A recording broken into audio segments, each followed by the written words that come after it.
Hope everyone's doing well. My first alarm has gone off. I've got like 15 minutes before my next alarm goes off. So I'm going to try to pick this guy. This is that Avis Submariner. And I'm going to try to... I've never picked it in a vise. I'm going to try to pick it before the alarm goes off. And then the process kind of update you on what's been going on. And craziness has been going on in my life, but one of them has been these deadlines that I've got to make. Social Security and the ticket for my Jeep. Well, Social Security today, I'm going to go after work. My brother-in-law is going to take me to the Social Security office. They close at 4 o'clock. I get off work at 2:30. I get home by 3. So he's going to be waiting here by my apartment to take me up to this other city that I've got to go to get in line, because, you know, you can't get there. The other cities, we'll probably get there in like 15, 20 minutes. So I'll have like 30 minutes before they close. So we'll see.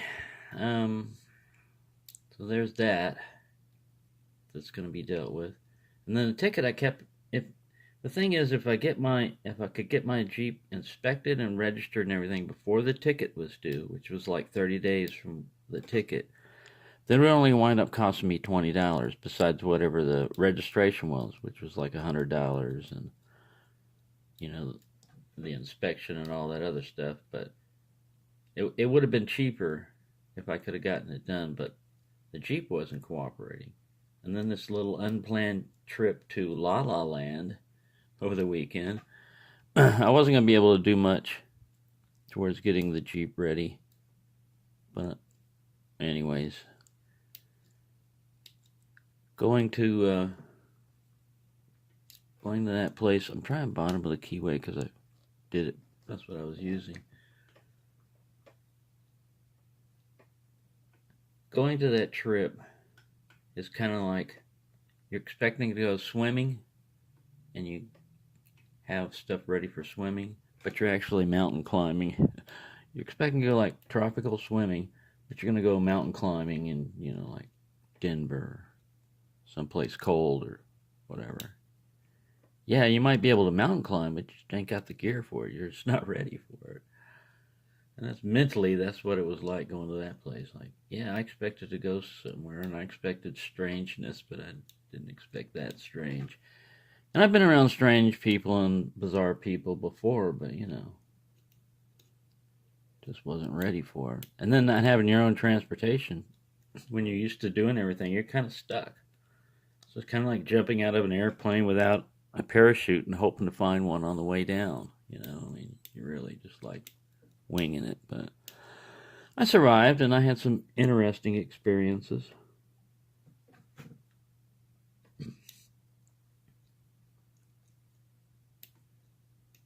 Now, all I'm getting is clicks out of this. Am I getting any movement out of the core? I got tension on it.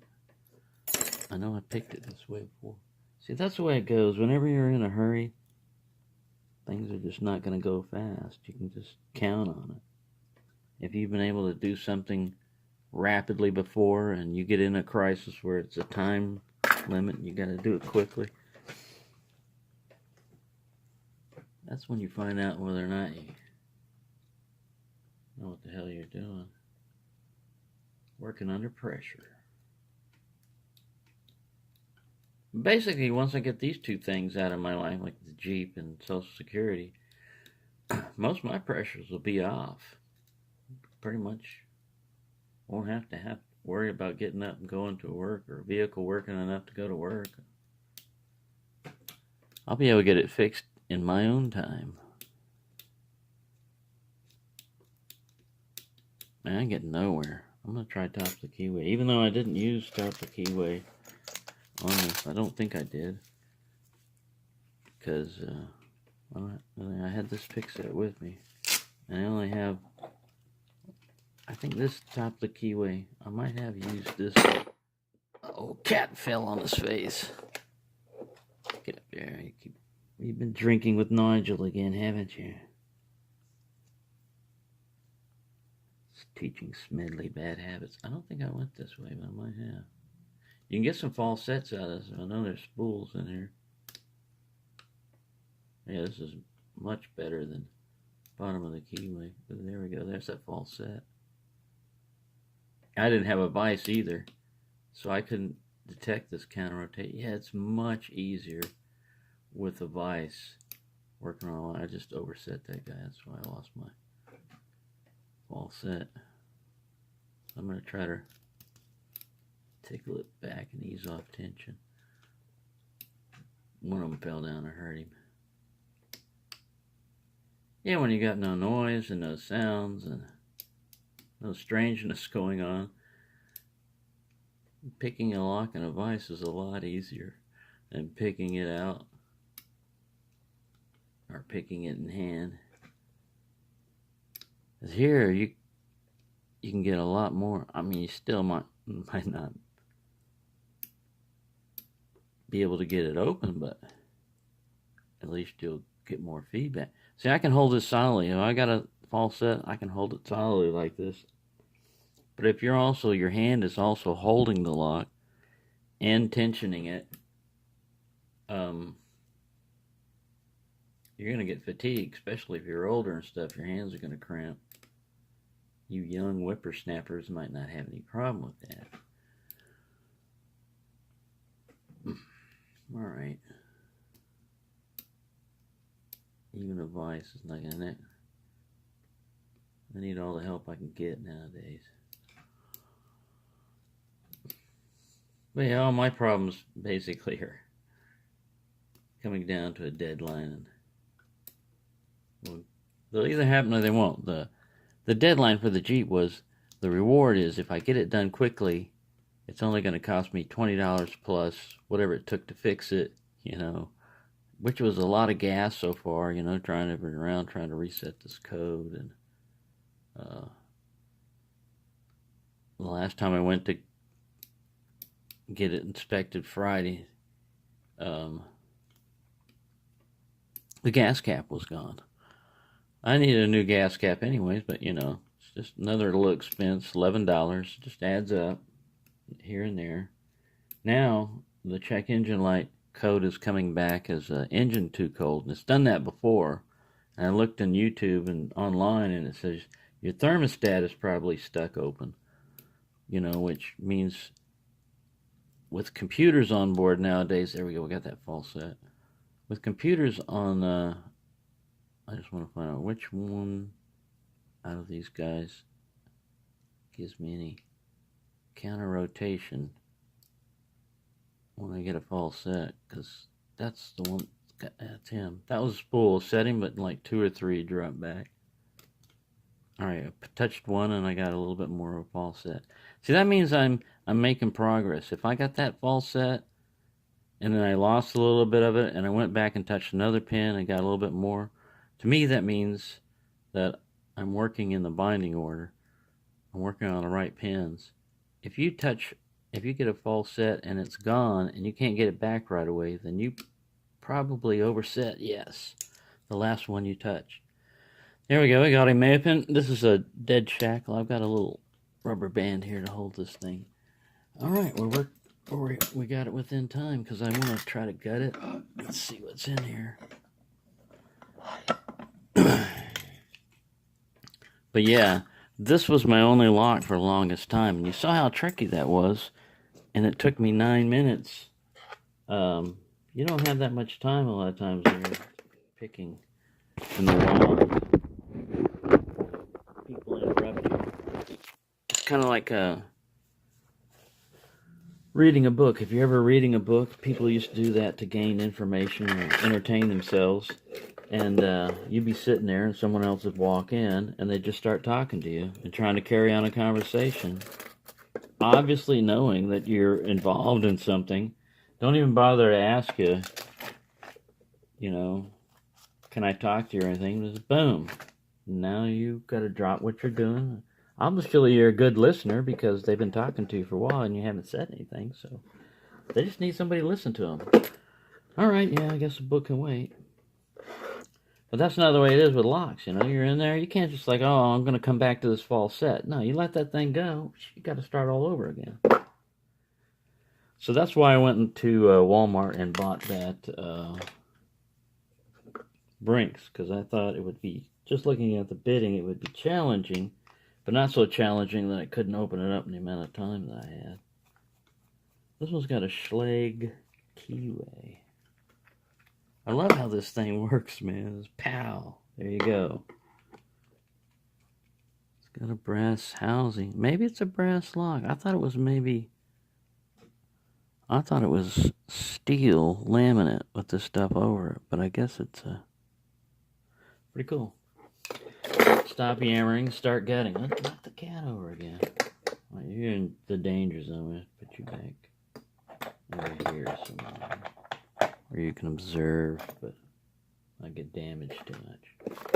Alright, we don't need the locked body anymore. See, I didn't even bring my little kit with me, my little travel kit. Really, I didn't have much. I just had like very little time. I didn't have a bug out bag ready or anything. I just grabbed a sleeping bag, a military blanket roll, you know, those foam pads, a pillow, and a couple of things to throw in my little one glove. I had one glove and a bandana, which I improvised as a separate glove. Boots, which weren't appropriate for the job. It was cowboy boots instead of work boots. I didn't know I was going to be working for free. Didn't come prepared for that. I was going to help him out with something. Alright, where is my...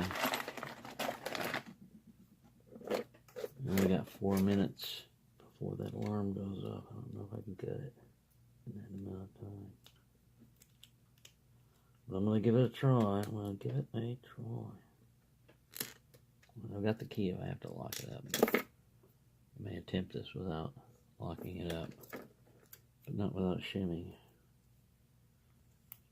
See that little lip right there where the C-clip came out of? If you had any T-pins, which I doubt they got T-pins, but if you had anything sharp or anything like that, you could be going fine and then tink, you're stuck. You're stuck in the middle and can't just get to the pin stack very easily on this thing. Alright, we'll need a shim of an appropriate size. This looks like a shim of the appropriate size. Get in there, let's get on with it, mate. Got things to do. People to see, places to go. Oh yeah, you gotta do this little, what about that? You gotta do this little penny thing here and watch it when you do it, because you only got 2 full. Just gotta depress this guy. Whilst turning the core. Anti-clockwise. But I don't want to anti too much. There we go. Getting somewhere. See, if you go too far, you're going to get trapped in these little keyholes. Little tricks, like a booby trap, trying to get this thing. And I've got 4 minutes. Come on, let's go, let's go. We're going to do this real time, unedited, so no chipmunks will be involved. Oh, I'm not even using a follower. I got my shim in there. See why using a shim is helpful? When you're not even using a follower, you can get away with it for a little while, and then, whoa! What the hell's going on here? Right. Could have been a disaster, but saved by shim. Saved by shim once again, mate. That's the way to do it right. Let's get him out of here. Standard in 1. Long standard in 2. Another standard in 3. Looks like it's alternating between brass and steel.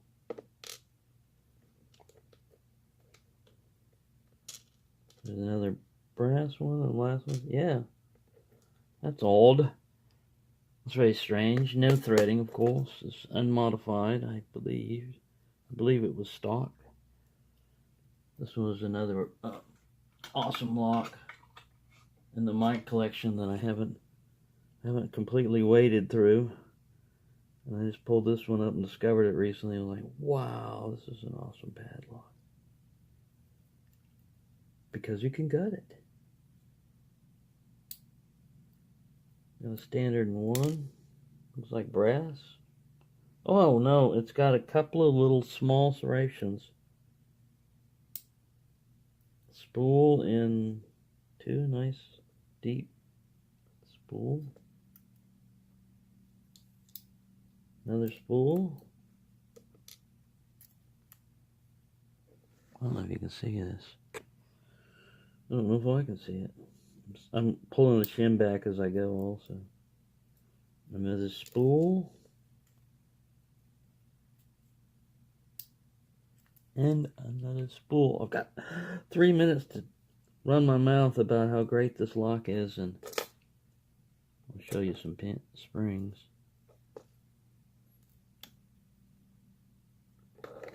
Three minutes. Now down to 3 minutes. You must rapidly move your ass. Right, nothing into the Bible. That's where you could shoot straight through. If you wanted to thread that, just take your tap, go through there, and it's perfect to thread that way because then you're just threading the top of the chamber and you're not causing little traps for the springs to get caught in. But let me take you down here and show you the pins. Yeah, they alternate between steel, I believe they're steel, and brass. Let me take one over to the magnet without losing it. No, it's not magnetic, so that's just nickel plated, probably. I don't know why they would do that, nickel plated and then leave. But whatever, we know how that goes. And let me show you the bitting. It was fairly simple bitting, but like I said, it was not easy to pick in the wild or in hand. And you see how long it took me to do that. So, thank you for watching. I made it within my time limit, and happy picking, everyone.